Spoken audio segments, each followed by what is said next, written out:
requirements for something to be two critical pieces of the definition for molecule. It's neutral. If it has a charge, it is not a molecule. Period.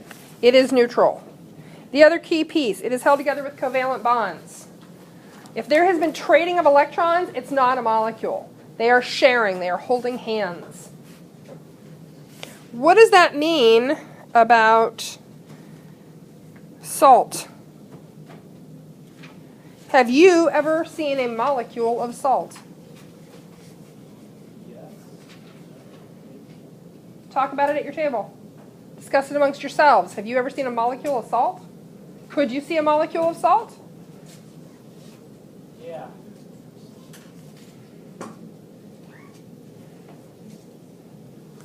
Could you see a molecule of salt? No!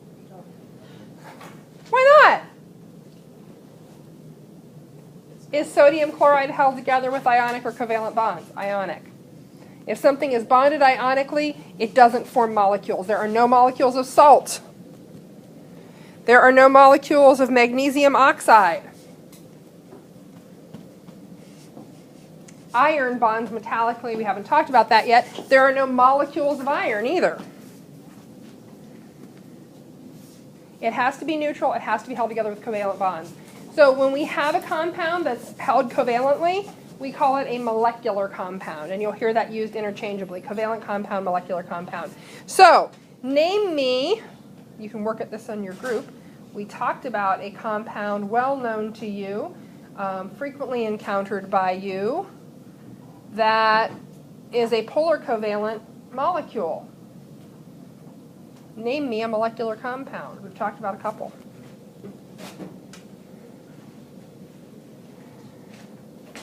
Well, you probably can't come up with the names for any of those. Any tables got something? North Dakota, what do you think? Central Plains. North Dakota, Minnesota border, what do you think?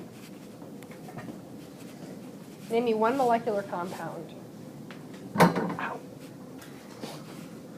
Water! I sprinkled it on your desks. We said it's polar covalent.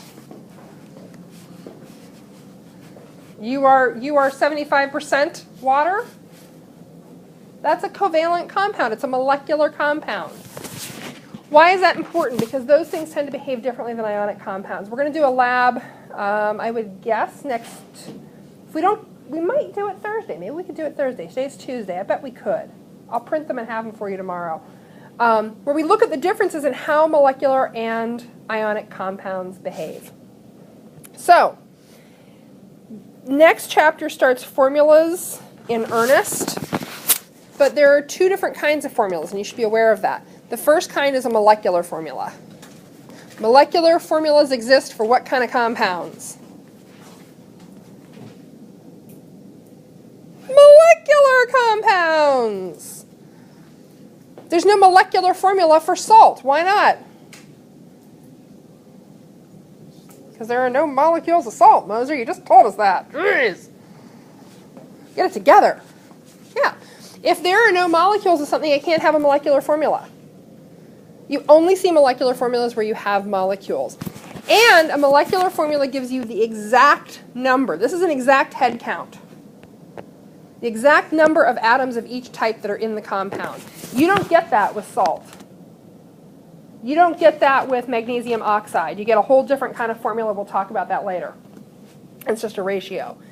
So we see things like H2O, we see O2. We can get really crazy. Who here thinks that they will eventually take some chemistry at the college level? Anybody who's doing any kind of medical field will do that.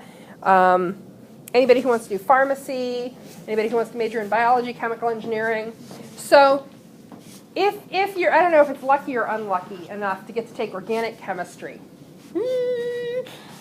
Oh God, I loved organic chemistry. It totally changed my brain. I had dreams about my body as a giant organic molecule, and my arms were functional groups, and I would brominate in my sleep. It was intense. It was intense. So, you know, if you enjoy changing your brain completely and having, you know, visual, auditory, and olfactory hallucinations about being a giant molecule, organic chemistry is the place for you. And in organic chemistry, you get to deal with big giant compounds like, let's see, C6H20, O11Br2. That's a giant brominated organic compound. That is an actual count of the actual atoms that are in the compound. It's not a ratio. It's not, an approximation.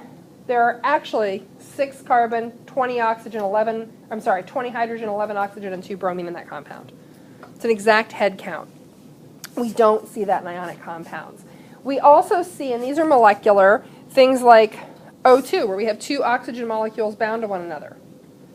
N2, Cl2. Do you think those are polar covalent or non-polar covalent? What would their electronegativity difference be? Anybody here an identical twin? I think I would know that probably. I think I saw 2 of you walking around the hall sometimes. It's not that big a school. Okay, if 2 things are identical, what's their difference in electronegativity? 0. They have the same electronegativity. They're identical. Identical. So if they're identical, they've got no difference in electronegativity. Those are going to be purely covalent, perfect sharing. 1 for 1. This is the teaser I'm going to leave you with. Okay? And if you'll indulge me, let's just read this slide and see how little sense it makes. The formation of covalent bonds is a dance between proton-electron attraction and proton-proton and electron-electron repulsion. Attraction and repulsion depend on distance. Bonds keep atoms at a distance where attraction and repulsion are balanced, potential energy is at a minimum, and atoms are stable. So tomorrow, what we are going to start off talking about is cutie pie. Aw, cutie pie. And best friend. Best friend. Because if you've ever had a crush on somebody, and I think we established in here that you all did, or was that biology? Yeah, that was biology. So if you've ever had a crush on anybody, and that includes, like, thinking that kid at the kindergarten table was really cute and you really wanted to share your scissors with them, whatever. Any crush. Anywhere, anytime. That is a force of attraction. We're going to talk about the bonding between the formation of covalent bonds in terms of that kind of attraction. On the other hand, have you ever met someone who you just really couldn't stand immediately?